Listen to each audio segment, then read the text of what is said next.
Ladies and gentlemen, good day and welcome to the Q4 FY21 earnings conference call of CEAT Limited, hosted by IIFL Capital Limited. As a reminder, all participant lines will be in the listen-only mode, and there will be an opportunity for you to ask questions after the presentation concludes. Should you need assistance during the conference call, please signal an operator by pressing star then 0 on your touchtone phone. Please note that this conference is being recorded. I now hand the conference over to Mr. Joseph George from IIFL Capital Limited. Thank you, and over to you, sir. Thank you, Rutuja. Good afternoon, everyone. On behalf of IIFL, I welcome you all to the post-results conference call of CEAT Limited.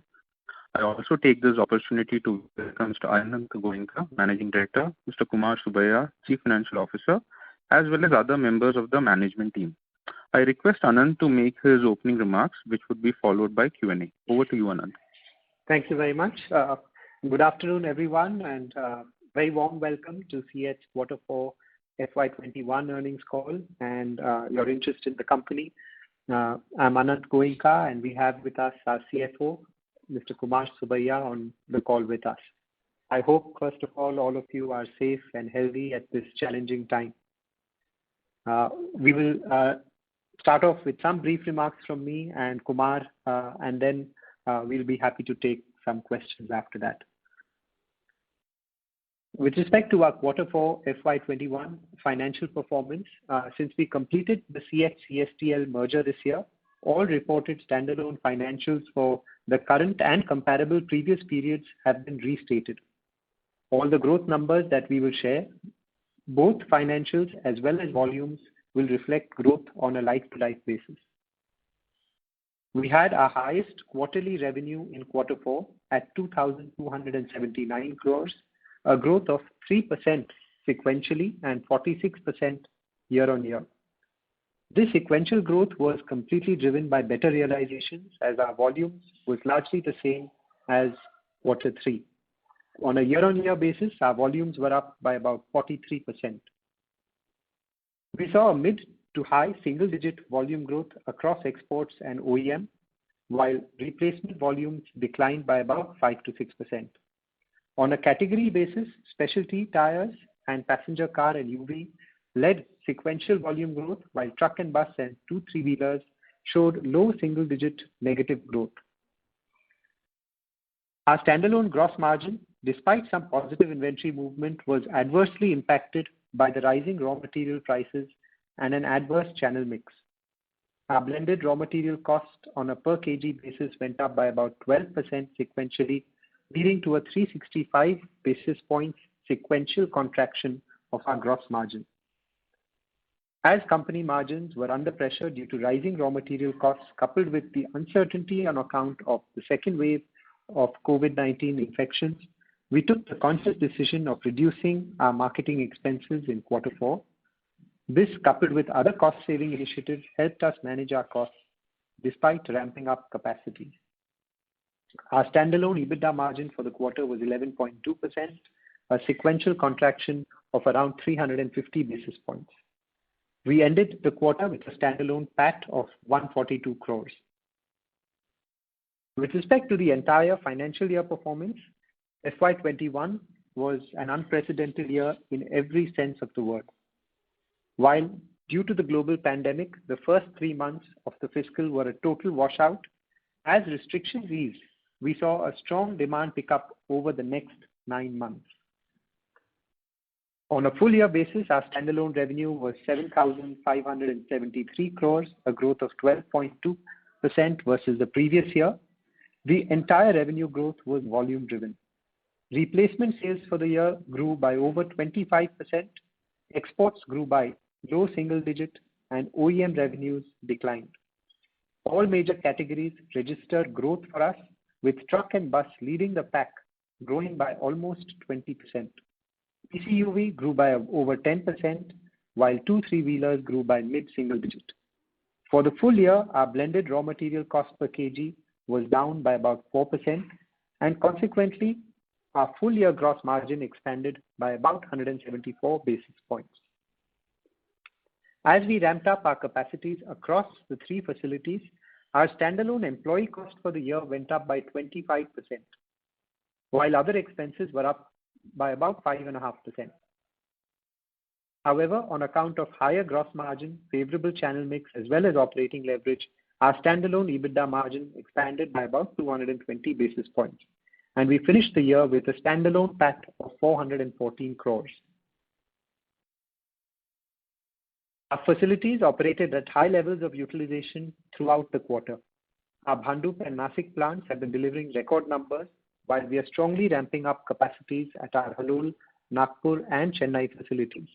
And our specialty plant at Ambernath also touched near full utilization this quarter.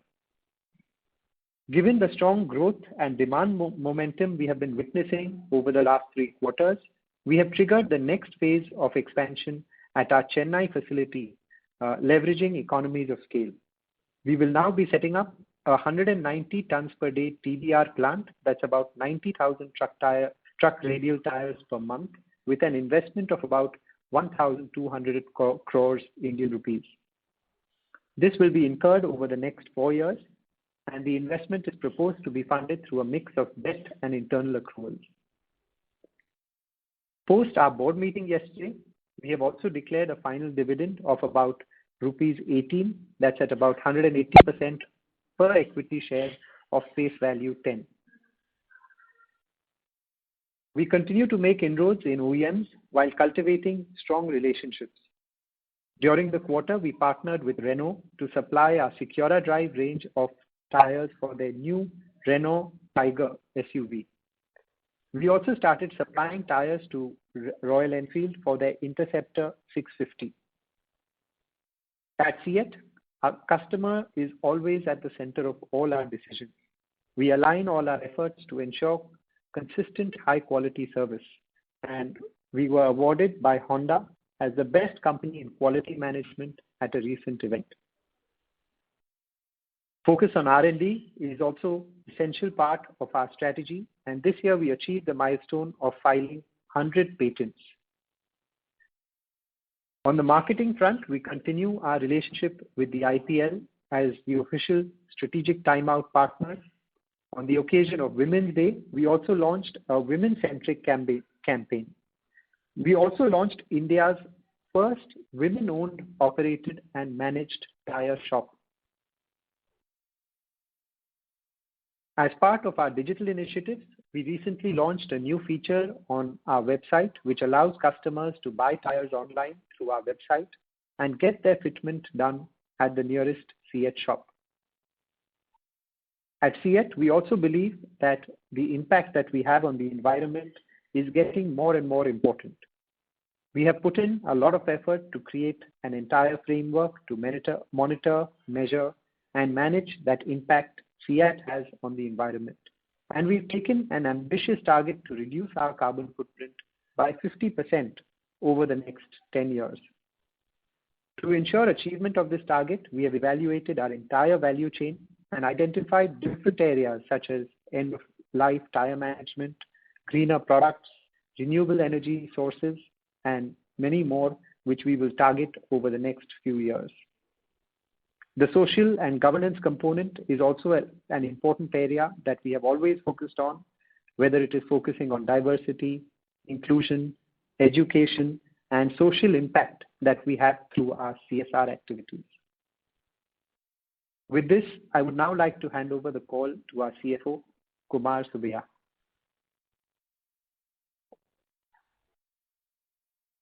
Thank you, Anand. Good afternoon, ladies and gentlemen, and thank you for joining us for our Q4 FY21 earnings call. I'll share some further financial data points with you all, post which we can enter the Q&A session. I'll start with revenue. Our consolidated revenue for the quarter stood at 2,290 crores, a sequential growth of approximately 3% and year-on-year growth of about 45.5%. While the sequential growth was largely on account of improvement in net realization, the year-on-year growth was largely on account of volume growth.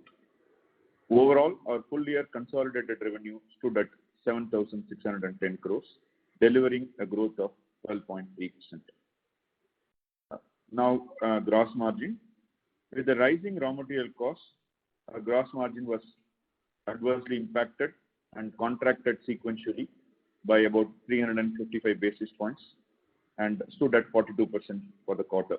The drop in gross margin percolated down and impacted the EBITDA margins equally.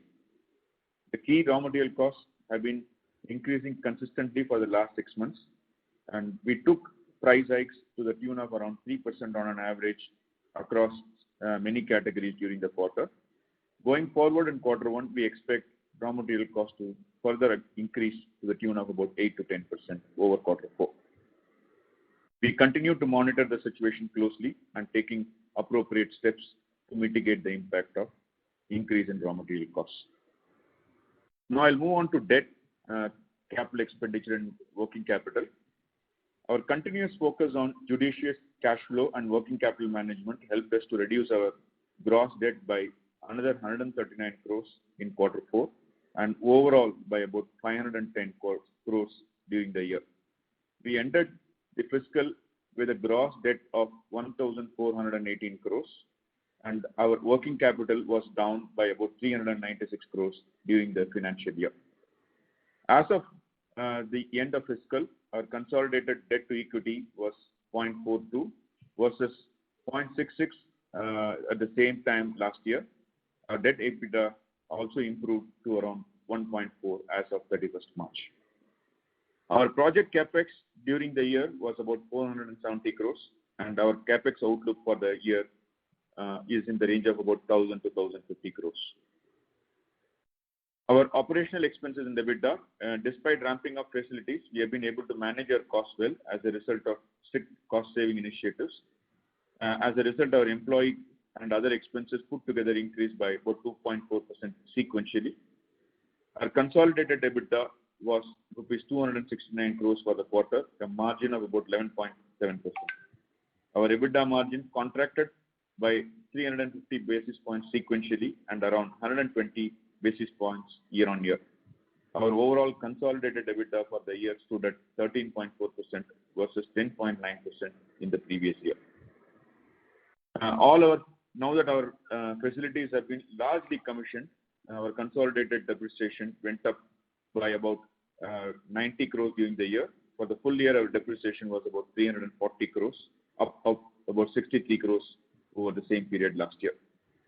Since we are carrying a little higher debt in the first half of the year, our finance cost for the year was about 176 crores, an increase of about 25 crores over the previous financial year. Post detailed evaluations, we decided to move to the new tax regime effective financial year 2021. Hence, we had a positive tax credit worth 11 crores in the P&L. Going forward, we expect the company's effective tax rate to be at lower levels as per the new guidelines. On a consolidated basis, we ended the quarter with a PAT of about 153 crores and rupees 432 crores for the full year. Now, let's open the floor for Q&A. Over to you. Thank you very much. We will now begin the question and answer session. Anyone who wishes to ask a question may press star and 1 on the touchtone telephone. If you wish to remove yourself from the question queue, you may press star and 2. Participants are requested to use handsets while asking a question. Ladies and gentlemen, we will wait for a moment while the question queue assembles.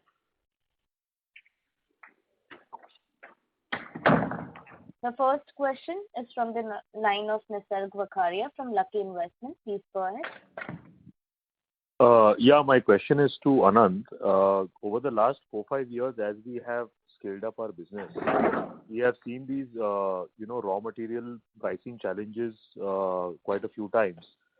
My question was that at our size and scale of roughly about 8,000 crores turnover today, can we safely assume that 11.2, 11.3% margin that we have done in this quarter is more or less the worst case margin that the company can do? No, I think it's very difficult to give a worst case or a best case with these margins. I think there are too many factors that really determine margin. I mean, we have seen margins at, say, 10% kind of levels, even as early as, a year ago or so. So it's not that this is the worst case at all. We have seen some pressure in raw material prices in the last 2 quarters, and we will be experiencing at least a 10% increase in raw material price from quarter 4 to quarter 1. So to that extent, we do need to take fair amount of price increase during this quarter to maintain even current levels of margin. Okay.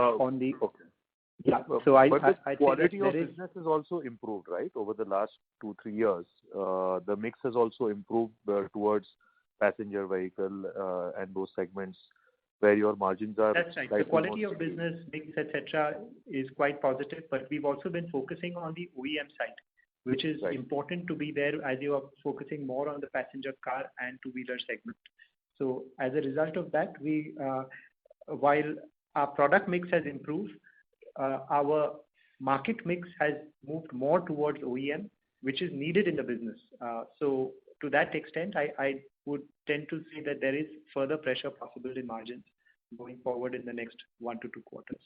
Okay. Thank you so much. Thank you. The next question is from the line of Hitesh Goel from Kotak Securities. Please go ahead. Thanks for taking my questions, and congratulations for the CEAT team for increasing market share in FY21. So my question is on the truck capacity that you're putting up. I noticed that it's a substantial increase in capacity, around 40% of existing capacity. And given that, even if we build in we are building a substantial improvement in truck OEM sales over the next 3 years, replacement demand, in my view, can't grow more than 4-5% CAGR in the truck segment over a period of time. So this clearly indicates that CEAT is looking at a substantial improvement in market share in this segment, so which is a very low ROC segment. So can you tell us your plans in this segment? How will you increase market share in this segment? What are the steps to be taken to really, utilize this capacity? Okay. So the market itself has seen very slow growth over the last, say, 5 to 6 years' time. So I think the truck segment is now ripe for further growth. And we ourselves had not focused much on the truck segment, say, from 2010 to 14, 15 kind of time period. In the last 2 to 3 years, we've come out with some very high quality products, which is our X3 range, which has been very well accepted in the market. Our margins have improved. In fact, as you may have heard, truck was the fastest growing category for us in the current year. We set up a large capacity in Halol, which is beginning to get well utilized as we are ramping up. And to that extent, we feel confident about the truck category. For us, majority of our growth will come in the replacement segment, while OEM also has a lot of potential for growth.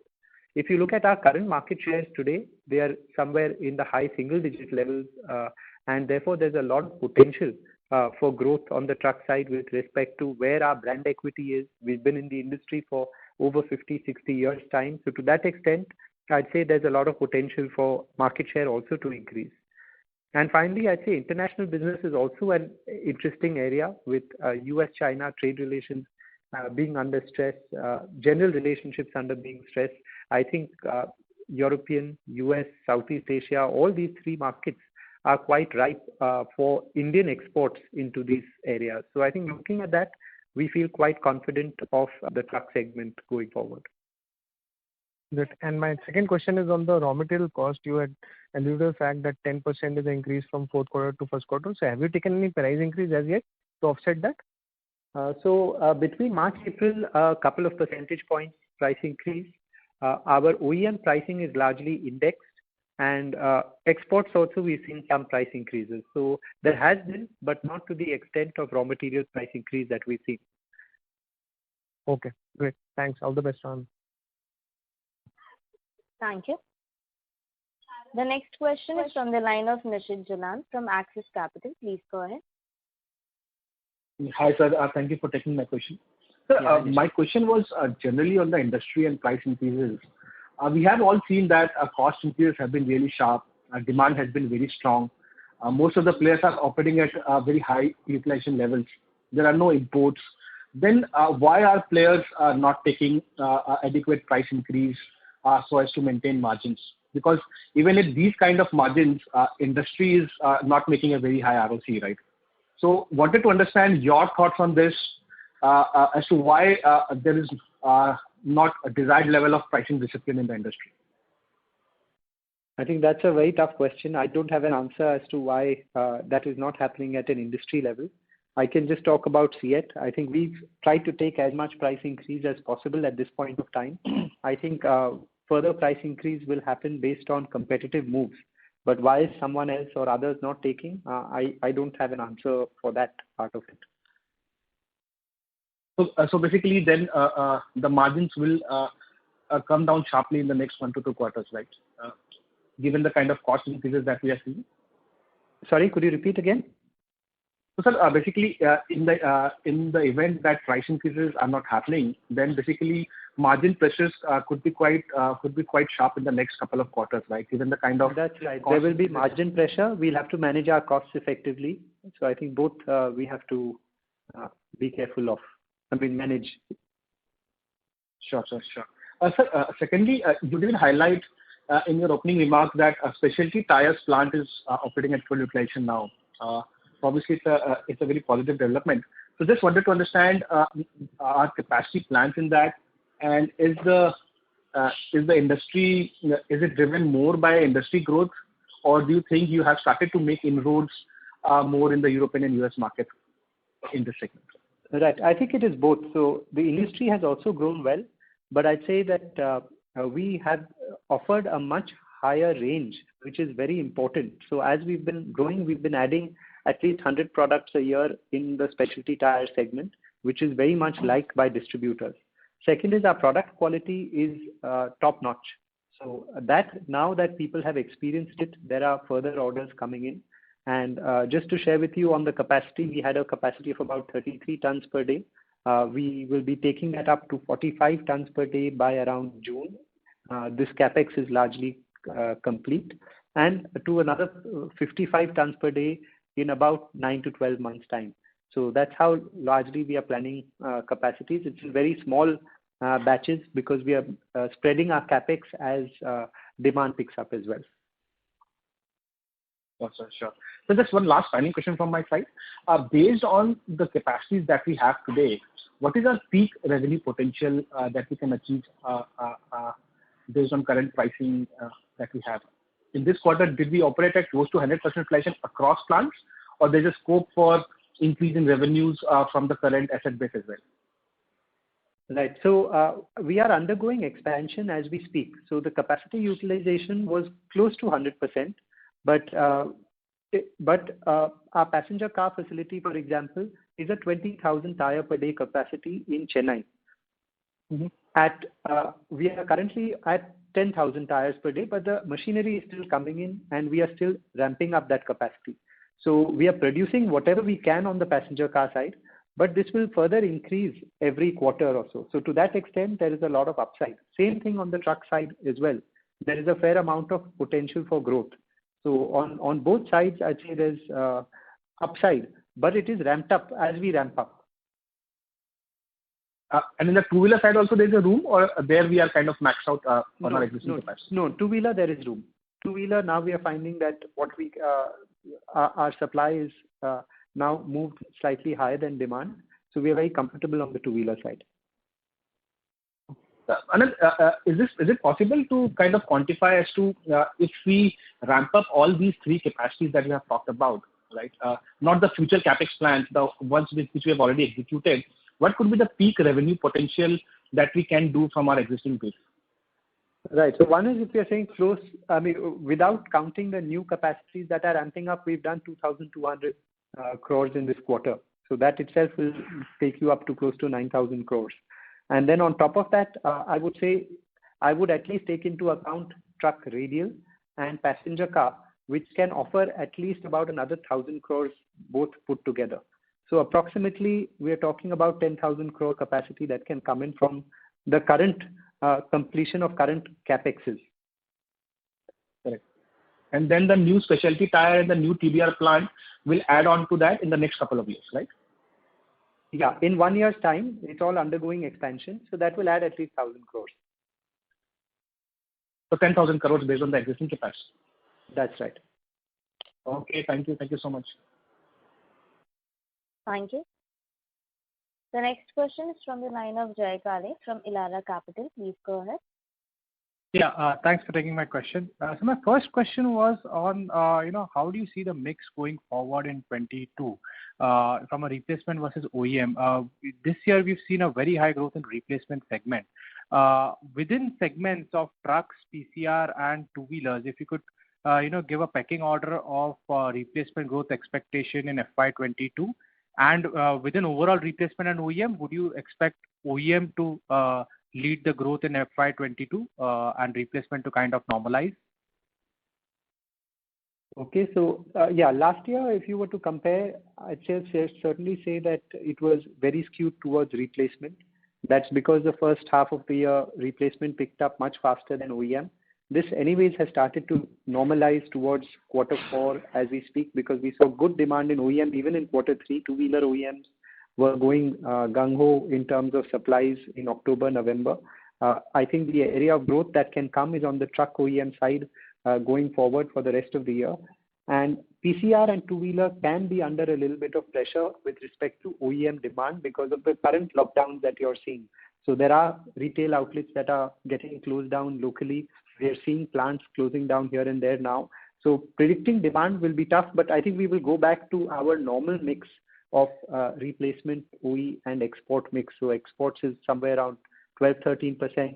OEM will be somewhere between 25 and 30% of our total revenues, and the balance, about 60%, will come out of replacement mix. So that's how largely we are looking at it in terms of the overall mix. In terms of replacement OE and passenger segment, which is the car and two-wheelers, it is much more skewed towards higher OEM sales. So it's about 45% OE, 55% replacement approximately, and it's about 85% in replacement for the truck business at an industry level. Okay. So and also on the replacement side in FY22, since FY21, you had multiple factors for different segments. Like in PCR, you had restriction of imports. Truck radial also you had some bit of restriction of imports. So in FY22, would you expect, say, the truck segment to lead the growth again in replacement segment, followed by two-wheeler replacement and PCR replacement in that order? I think the growth rate will continue to remain strong in both. I'd say at least as a percentage, both will continue at a similar kind of level, because the base effect, at least for the first 4-5 months, which will be felt, will be very strong. But I'd say the second wave will certainly bring in a lot of uncertainty. So we are beginning to see already in the last 15 days some slowdown to a certain extent. So I think the predictability is tough, but as a percentage overall, there should not be a major divergence between the two. Maybe OEM, as I said, as your mix gets readjusted, OEM will of course see higher growth on a year-on-year basis, because last year, this time OEM was near zero with all the lockdowns. Right. And just on the cost increase pass-through on the OEM side, would it be a 1 quarter lag, or how is it? So, for example, you've taken a 3% price increase in Q4 from the replacement segment. Would you have got a similar, increase in the OEM side as well, or how is it going for the OEM side? No, OEM would move exactly with raw material. So to that extent, we would have got a much higher price increase with OEM. But you're right, there is about a quarter's lag. Okay, sure. So the margin erosion that you've seen from Q3 to Q4 is largely because of replacement. Okay. And the capex part you mentioned, FY22 would be around 1,050 crores of project capex. So the maintenance capex will be over and above this 1,050 crores. So maybe around 1,200-1,300 crores would be the total consolidated capex, including maintenance capex. We do maintenance capex of about 150 crores. About 1,000 crore will be our project capex. Okay, so 1,150 crores. Okay. Sure. Thanks and all the best. Thank you. Thank you. The next question is from the line of Vasudev Banerjee from Ambit Capital Private Limited. Please go ahead. Yeah, thanks, sir. I have a few questions. One, if I see your annual balance sheet in FY20 and 21 consecutively, I can see your payable days having spruced up from 55 odd days to 95 odd days closely. And for fiscal 21, bulk of the cash flow or debt reduction is very much similar to the quantum of working capital reduction. So how should one look at the state of working capital on a base of FY21? Should one expect 95 odd days of payable days to sustain ahead? Kumar, can I request Kumar to take that?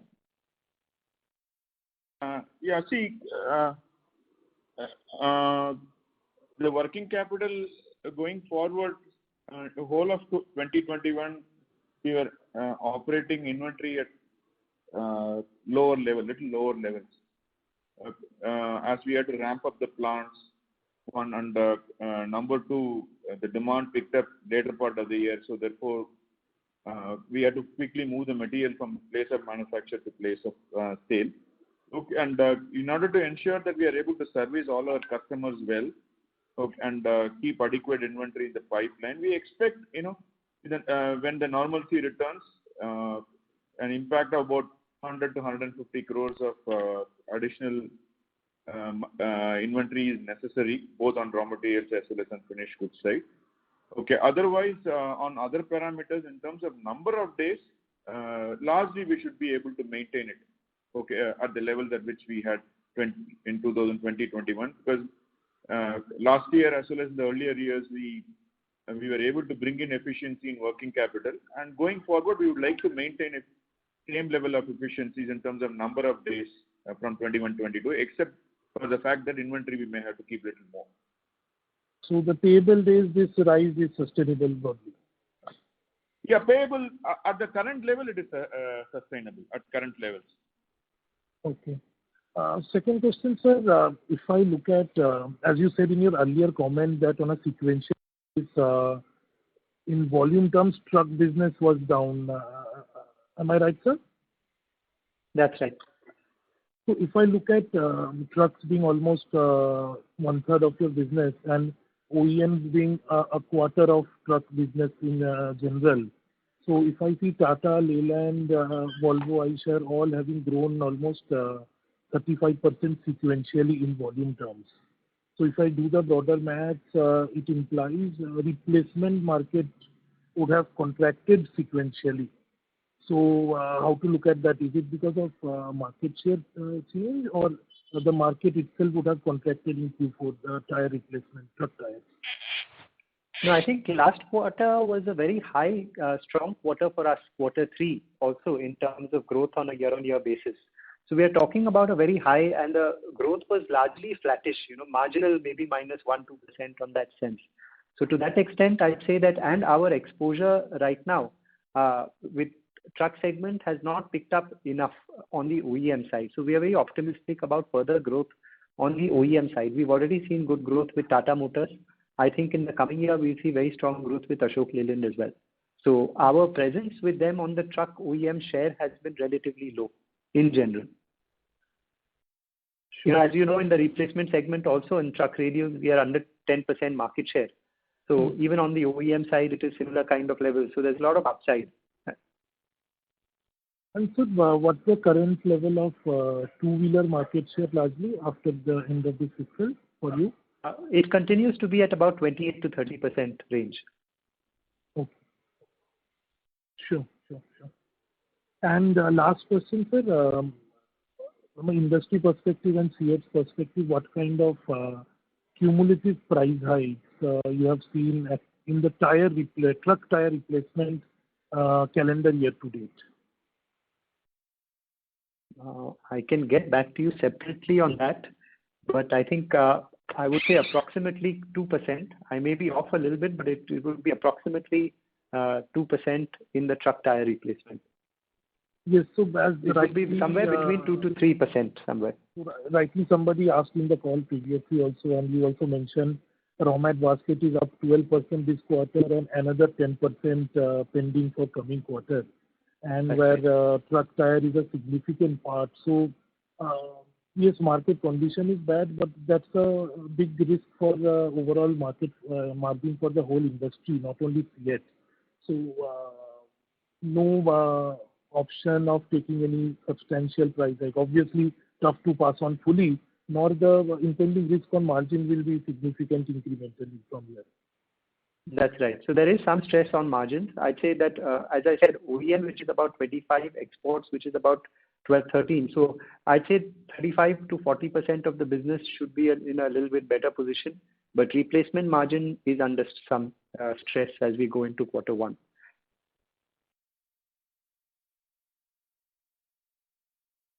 Thank you. I would request Mr. Banerjee to please rejoin the queue as we have the participants waiting for their turn. Ladies and gentlemen, in order to ensure that the management is able to address questions from all participants, request you to please limit your question to one per participant. If you have a follow-up question, you may rejoin the queue. Thank you. The next question is from the line of Jinesh Gandhi from Motilal Oswal Financial Services. Please go ahead. Thanks. So my question pertains to our market share. So in two-wheelers, our market shares have been stable. In in TBR, we have seen some bit of market share improvement led by new capacity. Can you talk about what is our market share in PCR, how that has been trending in FY21? Yes. So similarly, passenger car also, we've gained market share, I'd say the most in the passenger car segment in this last year. We were at around 10 to 12, 10%, 11% market share. This would have gone up to approximately nearly maybe by 4 to 5 percentage points in the last year. So we've seen, as you've seen, about 40 to 50% growth on a year-on-year basis. So we feel very confident and positive about PCR. That's the area where we've gained market share. We've added 10,000 tires per day capacity from a base of about 20,000 tires. We are at about 30,000 tires per day today. And therefore, there's a lot of potential. And we are still fully utilized. So we feel confident about the passenger segment going forward. All right. Sorry, you said you are fully utilized in PCR? I guess there's the 10,000. We are fully utilized at current capacity levels. Of course, supply will go up as we speak coming into this quarter as well. Right. So this 30,000 tire per day capacity will peak out at about close to 45,000 per day, right? Our overall capacity in Chennai is going to be 30,000 tires per day in phase. If you add phase 1 plus phase 2. Phase 1 is 20,000 plus phase 2, 10,000. So we are 10,000 of phase 1. Okay. So another 20,000 to come. Right. And given our focus on this category, on the PCR segment, and growth being relatively stronger, you think we'll need to look at the second phase or the next phase of growth for PCR in near term? I think that's a call that we will take towards the latter half of the year. I think it depends. We will only take a call once we reach about, say, 70-80% capacity utilization of the current capacities that we have. But I hope that by the end of the year, we take a call, because there's still about an 8 to 10 month lead time at least for that next capacity to come in. So based on our forecast of what demand will be, say if we assume that by December, March quarter we take a call, that capacity will be ready by, say, 1 year hence or 10 months hence. Right. Got it. And secondly, my last question pertains to the quantum of price increases which will need to take to pass on the cost inflation which you have already seen between third quarter and now. What would be the residual price increases required to pass that entire cost inflation? So I think there's a raw material price increase of about 10%. So that would mean at least 5-6% price increase. Right. So 10% in coming quarter and close to 12% was in this quarter, which I think passed through was just about 2%, right? Mm-hmm. Yeah, about a little bit more than that. If you just look at replacement, it is about 3%. But if you look at all other categories, it's higher than that. Right. Okay. So you think in over next 6 to 12 months time, we'll be able to pass on between 7 to 8% kind of price increases in next 6 to 12 months in replacement? We hope so. I think there's no answer to that. I don't have an answer. We'll have to see what the competitive situation is. Okay, got it. I'll come back in queue. Thanks. Thank you. The next question is from the line of Pratik Poddar from ICICI Prudential. Please go ahead. Yeah. Hi, sir. This is Pratik from Nippon India Mutual Fund. Just a couple of questions. One is a clarification and then a question. The first clarification was, sir, is it fair to say that CY from calendar year till date, your raw material pricing has gone up by almost 16% as we speak, and in front of this, we have taken around 4% price increase as of now? That's the clarification. Calendar year to date means from January 1st until April. Yes. As we speak, till today. Yeah. Kumar, would you have an answer on that? Yeah. During the calendar year to till date, the raw material prices have gone up by about 8%, I would say, beginning to end. So, sir, I didn't understand. You said Q3 to Q4 there was a 6% price increase, and Q4 to Q1 there's a 10% price increase, right? So 16, right? Yeah. So from January till... Yeah. No, you are talking about calendar year, is it? Current calendar year. No. I'm saying from January 2021 till May 2021, there's a 16% increase, right? From quarter 4 and quarter 1 combined of financial year, if I were to put it that way. There is a 16% cost increase, right? No, let's take these two separately. I'm not able to add and give you a response. In the quarter 4, from January to March, approximately about 8% would have gone up. Okay, and another 8 to 10% we expect in quarter 1 of the current financial year over quarter 4. And how much have you taken to cover this as of now? How much has been? Sorry? How much have you taken? I mean, price hikes have been taken to cover this cost increase. No, you indicated, there is a drop of about 350 basis points in the gross margin in quarter 4. Okay, and that was because we had not covered the price increase. So, let's assume quarter 4 we had to take an increase of about, assuming raw material price increase was 10%, necessitating about 6.5% increase in selling price. We could take approximately about 3%, and balance 3.5% has come as gross margin impact. Okay, so now quarter 4 is closed. Now we are talking about quarter 1 over quarter 4. Quarter 1 over quarter 4, we expect the raw material prices to be higher to the extent of approximately 8 to 10%. That may call for another 6-7% increase just to cover quarter 1 alone. It is not to cover what we have not recovered in quarter 4. So, sir, that's the question. Now, the question is built on this. Given such very high intensive raw material pressure which we have, how would you look at, something which you did last year, same time, in terms of when there was a full-blown lockdown, where you had incurred or where you had used, you had cut down your other expenses and employee costs in a very severe manner. Would that be something which you would resort to? Otherwise, I think margins will be under tremendous stress, isn't it? As we just did the maths. No, we have taken up other cost control measures in terms of bringing down our discretionary costs. Certain costs we have frozen and not agreed for any inflation. Okay, we just 1 month has gone by, and in the event we are not able to take the prices up in May and June, we may have to resort to more stricter cost control measures. I think first resort would be to take the prices up. So still very early to say that we would be able to cut other costs significantly to bridge the margin. I think it will be a mix of both. Okay, sir. Thank you so much. Also, last year, just to add, last year was a lockdown period. So since it was a lockdown period, you didn't have your factories running at that point of time. So your entire utility cost, etc., was anyways not being incurred, which is now getting incurred because your factories are running. So to that extent, you can't compare Q1 last year to Q1 this year in terms of cost elimination. No, sir. I was honestly asking you, how do you plan to get over this such high raw material cost inflation? If you can share with us in the next couple of quarters, because, sir, as an investor or as an outsider, if in quarter four the price increase was where, demand was at its best, we couldn't pass on the entire raw material price hike. How should I think about the next COVID wave 2, plus there is some certain uncertainty as you talked about. So I was just trying to understand. I'm sure you must have budgeted something or you must have thought about how to get over this RM inflation, right? Yeah. No, I think Kumar's answered that. Okay, sir. I got it. Thank you so much. Thank you. The next question is from the line of Siddhartha Bera from Nomura. Please go ahead.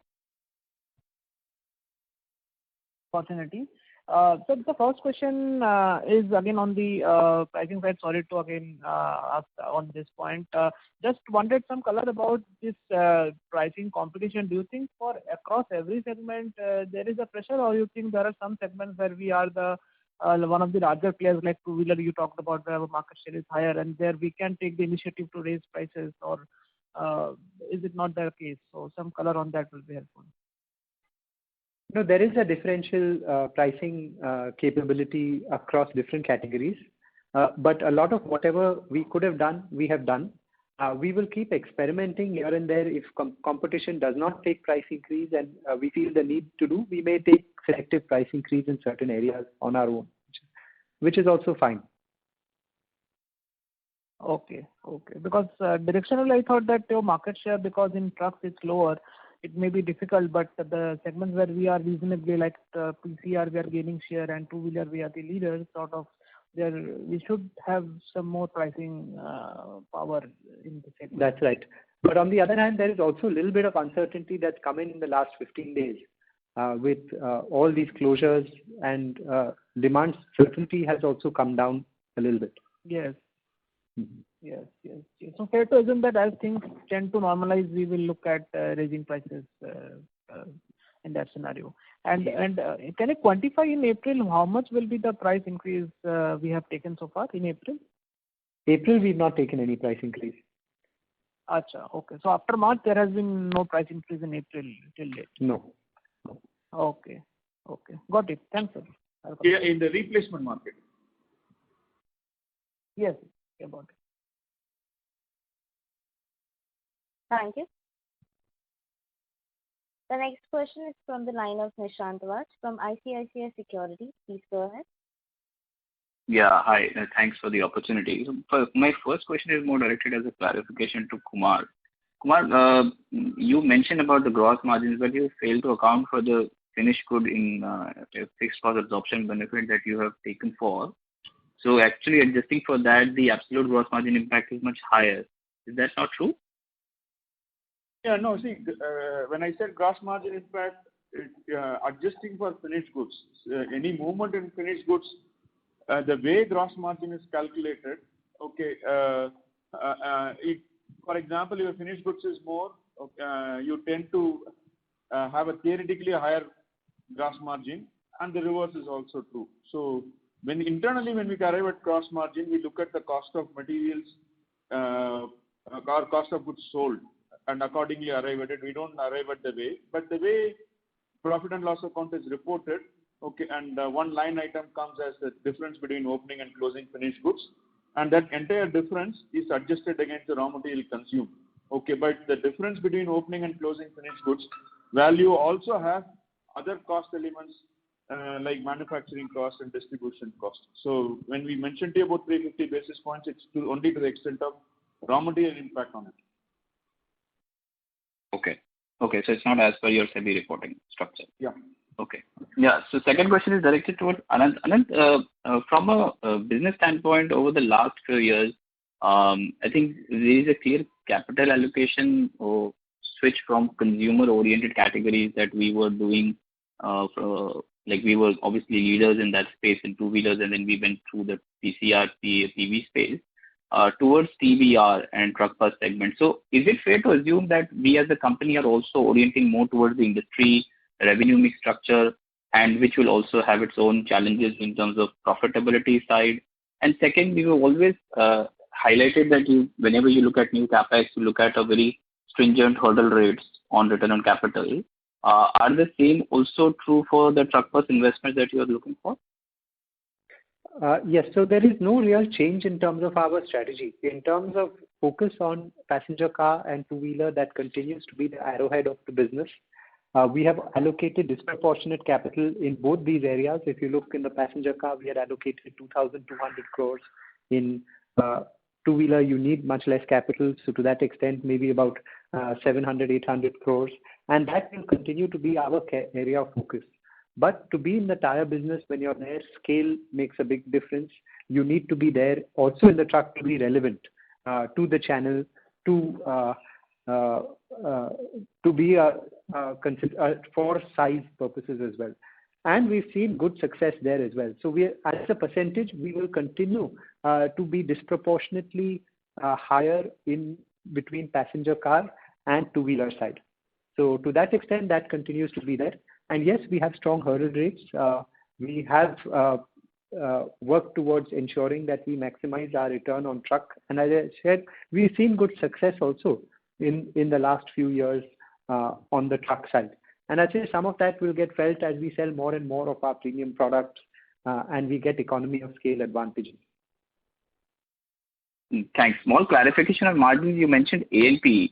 Have you paid out the IPL expense, or is that not paid out? If I may be wrong, but we have paid out for the strategic timeout. I think it will go as a share of whatever IPL has happened. So I think the balance expense of IPL may shift to the second phase of IPL whenever that were to happen. Okay, perfect. Thanks. Is that correct, Kumar? Or is it that the entire strategic timeout payment has happened? Can you add? No, in terms of payment, normally it is made little in advance before the IPL starts. But in terms of impact on profit and loss account is linked to the number of matches. So as far as the current quarter is concerned, if we are going to have only 50% of the matches, the cost that will go into P&L only will be 50%. Either the money will come back from BCCI, or as and when it happens, it will get absorbed. All right. Thank you. Thank you. The next question is from the line of Chirag Shah from Edelweiss. Please go ahead. Hello, am I audible? Yes, Chirag. Yeah, hi. Thanks for the opportunity. And two questions. Okay, first, a clarification on the strategy on the EV side. So a few years back, we had a thought process that we want to have 2/3 of our revenue coming from passenger-oriented businesses. So that changes, or that number has undergone revisit, also because we have added specialty tires as a business category. That's right. So approximately, just to share with you, what about 27-30% of our revenues come from two-wheeler, approximately around 15 to 20% range comes from passenger car. And another over time, about 10% of our business will come from the specialty segment, excluding domestic farm, that is. So if you add domestic farm, which is, then that's another 5-6%. So we are seeing a fair share of our business coming in. And then the balance growth that you see will come between further in truck and in PCR. So as a mix, I'm not sure whether it will reach 2/3, but I think it should reach about 60% of our business easily will come out of the passenger and specialty segment. There will also be about 10% or 7-8% in others, smaller category sales. So no major change in that part of the strategy. Second, no. Just out of curiosity, Q3 and Q4, industry would be, were the consumers would have been able to absorb the price hike given high utilization levels, and industry chose not to pass on, or at the ground level there was some resistance that you were seeing that consumers are not willing to accept the price hike? Because it is slightly counterintuitive when utilizations are high, everything is going well, and industry is not able to pass on the prices. So was it a concern as a manufacturer, or you were getting those feelers from the ground level?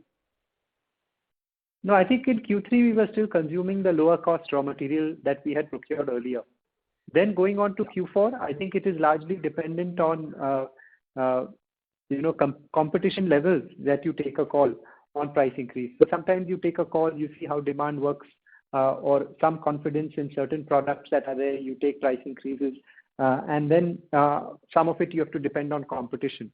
So it was not that we took price increases and the industry was not, and the market was not accepting and you have to roll back or anything. None of that.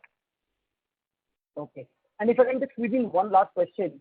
So if you can just run us through that in TBR and PCR, where would be you in terms of price ladder versus the leader or your immediate competitor?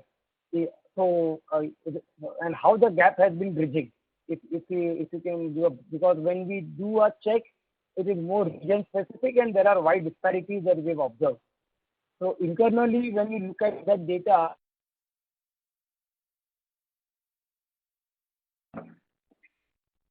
Hello?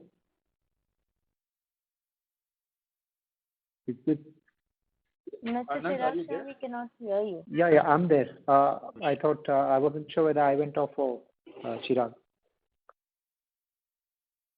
Hello, am I audible? Yes, now I can hear. Sorry. Hello, am I audible? Yes, Chirag, I can hear you. Yeah, I was just trying to understand that internally in your benchmarking, how are you moving versus the number one player in PCR and TBR as far as pricing is concerned? So how much, where is the gap today and where it was, say, a year back or 1.5 year back? Yeah, I think there would be about a couple of percentage, maybe approximate price gap. Earlier, this could have been maybe between 3 to 4% price gap.